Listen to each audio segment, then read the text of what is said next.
Incarcerated, How Prison Saved My Life. Your memoir, um, coming very soon. Is it a work that you're proud of?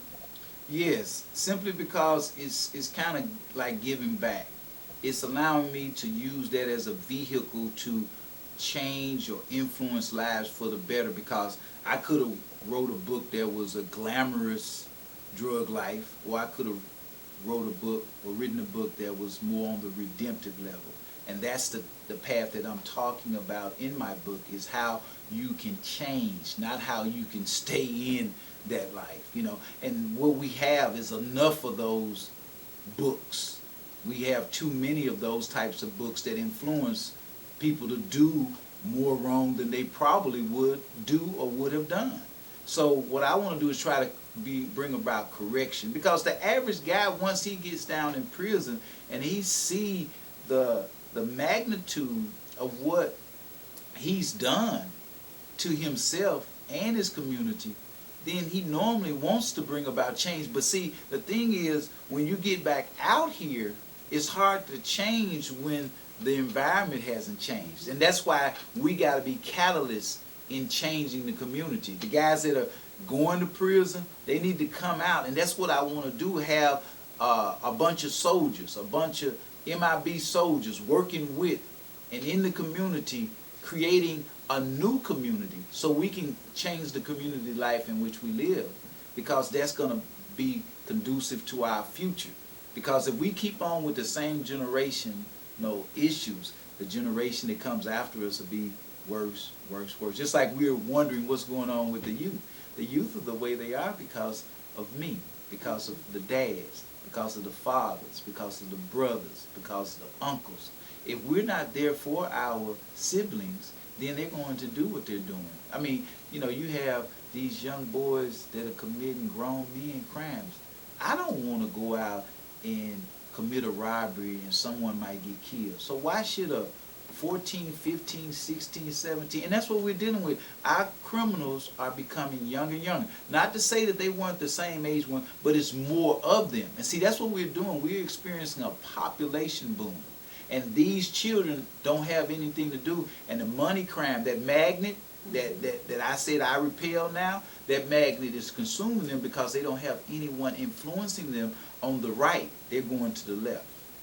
So finally, before prison, you were selling, out there doing harm to your community. Mm-hmm. After prison, now you are a radio commentator, you are speaking to young men and women all of the time about how they can make their lives better. Mm-hmm. Not only that, you are a father, you've been married since you came out Mm-hmm. of prison to Mm-hmm. the same woman, Right. with 3 now, coming up on 4 children.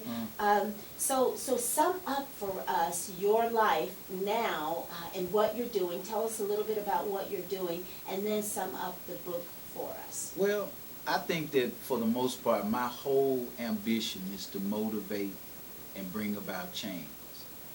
The change that I'm talking about is like the change that I did.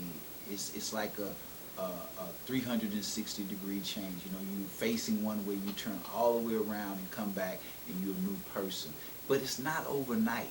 Being a father, being a husband, being a motivator, being an interventionist, being a community worker, being a religious person, all of those things, come together and bring about oneness. So what we have to do is come about the same way in the community. We have to bring together all of the people, all of the key ingredients that'll make a change. And my book is about change. And if you can change yourself, then others can see that change, and possibly you can be a model for them. Not a role model, but a model, because people may see some bad qualities in you, so you can't just be this perfect person, but you can have the qualities that will say, hey, look, he used to be a drug dealer.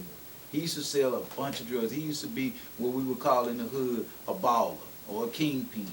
Well, now he's not that. He's trying to broker. He's trying to do cars. He's trying to be an entrepreneur. He's trying to be a family person. He's trying to be a father. He's trying to be an instrument in the community that will bring about effective change. And see, what we have to do is bring about all of those people are wanting to do that. We have to go into the prisons. We have to bring those people out. But I already have it set up. But when they come out, they're not set up for failure. Most of the people that's coming out of prison are set up for failure because they have that what? That felony on them. So that's the new Jim Crow. That's the new discrimination. So we got to change that, but the community has to change it. No one, no government, no program is going to do that. Until we come to a conclusion that we collectively have to do that, not we have to do it, then there's going to be change. But until that time, people are going to continue to write books like myself. But until we actually apply these concepts that I'm expounding on, then we're not going to do it. And that's the thing, and that's the theme of my book, is to bring about change in oneself first and then the community. And that's when you will be a total person in communion with loving thy neighbor as thyself. Thank you so very much for your time. You're welcome. Appreciate you.